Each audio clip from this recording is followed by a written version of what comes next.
اہل زاویہ کی طرف سے آپ سب کی خدمت میں سلام پہنچے۔ میرے آج کا موضوع ہے اللہ میاں کی لالٹین۔ اشفاق صاحب کہتے ہیں کہ میرا آج کل ٹی وی سے کافی واسطہ رہا تو مجھے احساس ہوا کہ ٹی وی پر جو اشتہارات چلتے ہیں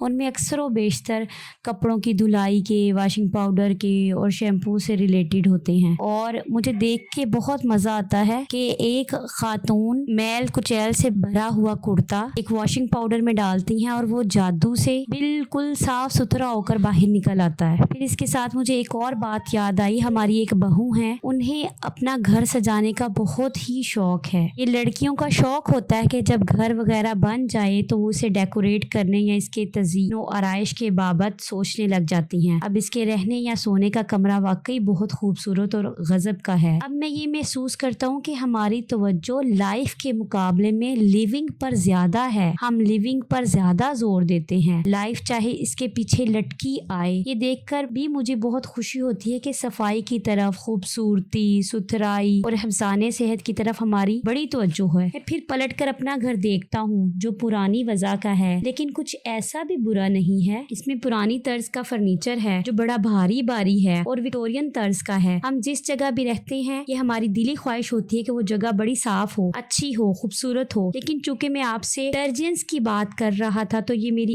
آرزو ہے، اور یہ آرزو چند ماہ سے بڑی شدت اختیار کر گئی ہے کہ جب کبھی نماز پڑھنے کا موقع ملتا ہے اور اللہ میاں کو اپنے گھر بلانے کا موقع ملتا ہے، اور پھر جس جگہ میں اسے بلاتا ہوں اور جو میرے دل کا گوشہ ہے وہ نہایت تاریک، نمناک، بدبودار اور سڑا ہوا ہے، اس میں ہر قسم کی گندگیاں اور کثافتیں بھری پڑی ہیں اور ہر قسم کی غلاظت وہاں موجود ہے۔ میں کسی ایسے ڈٹرجنٹ کی تلاش میں ہوں جو کہ میرے دل کے اندر ویسی صفائی پیدا کر دے جیسی صفائی مجھے ان اشتہاروں میں نظر آتی ہے، اور میں خوش ہوتا ہوں کہ ہم باہر کی یا بدنی صفائی کی طرف متوجہ ہیں، لیکن میں جانتا ہوں کہ بہت سے ایسے ہی ہیں جن کے دل نہایت پاک اور صاف اور پاکیزہ اور خوشبودار اور وسعت پذیر ہیں، اور ان میں اللہ میاں کو آتے ہوئے واقعی کوئی جھجک محسوس نہیں ہوتی۔ اللہ میاں بڑے رحیم و کریم ہیں، وہ جیسی کیسی بھی جگہ ہو بلائے جائیں تو وہاں تشریف لے آتے ہیں، انہوں نے کبھی اعتراض نہیں کیا، لیکن ہم نے اور خاص طور پر میں نے اس بات کا نوٹس نہیں لیا اور کبھی اس بابت پروگرام نہیں بنایا کہ اس جگہ کی صفائی ستھرائی کے بارے میں سوچا جائے اور اس پر عمل کیا جائے، یا میں اس جگہ کو اس طرح تو صفائی نہیں کر سکتے جیسے جویریہ بیٹی کا بیڈ روم یا ڈرائنگ روم ہے، لیکن ایسی تو ہو جیسے میرے گھر کا کمرہ ہے۔ ہم نے کبھی ایسی کوشش کی ہی نہیں، اور ہم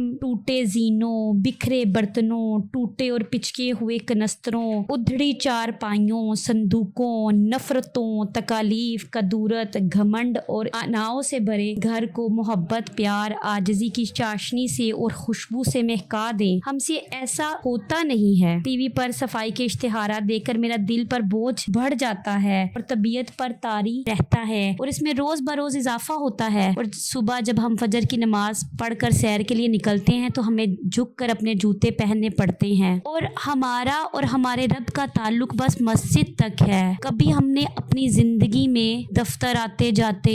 گھر میں اپنے اللہ کو اپنے ساتھ محسوس نہیں کیا۔ خواتین و حضرات، جس کو خدا کی قربت یا ساتھ نصیب ہوتا ہے وہ چاہے زندگی کے کسی معاملے میں بھی ہو، صرف روحانیت یا عبادت میں زندگی نہیں ہے۔ جب چلتے پھرتے، گاتے پھرتے یہ احساس ہو کہ خدا میرے ساتھ ہے تو اس کے بڑے فائدے ہیں، مادی بھی، نفسیاتی بھی، بدنی بھی اور روحانی بھی۔ میرا ذاتی تجربہ ہے کہ وہ خدا کو تھوڑا سا نگلیکٹ کر دیتا ہے تو کمزور ہو جاتا ہے۔ ہم بچپن میں اکثر آنکھ مچولی کھیلا کرتے تھے۔ ایک بار میری باری پہ میرے دوست مجھے چھوڑ کر گھر بھاگ گئے، میں رونے لگا تو میری پڑوسی خالہ نے مجھے بتایا کہ بیٹے ہم اپنے رب کے ساتھ بھی تو ایسا ہی کرتے ہیں، یہ جو انسان ہے نا یہ اللہ کے ساتھ بھی ایسی آنکھ مچولی یا لکن میٹی کھیلتا ہے۔ وہ کہنے لگی انسان ایسی لکن میٹی عام طور پر کھیلتا ہی رہتا ہے اور اللہ میاں کو باری پر کھڑا کر کے خود بھاگ جاتا ہے اور پھر لوٹ کر نہیں آتا، لیکن خدا کے دل میں اپنی مخلوق کے لیے اتنی اتنی وسعت ہے کہ وہ انتظار کرتا رہتا ہے کبھی تو وہ لوٹے گا۔ انسان کے دل میں خدا کی مہربانی سے ایک ایسا تار ضرور موجود ہے کہ وہ لوٹ کر خدا کی طرف ضرور آتا ہے، چاہے وہ کسی بھی روپ میں آئے۔ کبھی ایسا وقت آئے کہ ہم اللہ کے ساتھ کو اس طرف محسوس کریں کہ ہر لمحے زندگی میں چلتے پھرتے ہم اپنے رب کے ساتھ کو اپنے ساتھ محسوس کریں۔ ایسا کبھی ضرور ہوتا ہے کہ ہم وقتی طور پر خدا سے تعلق کو بنا لیتے ہیں، کبھی اس پر فوکس بھی کرتے ہیں، لیکن یہ سلسلہ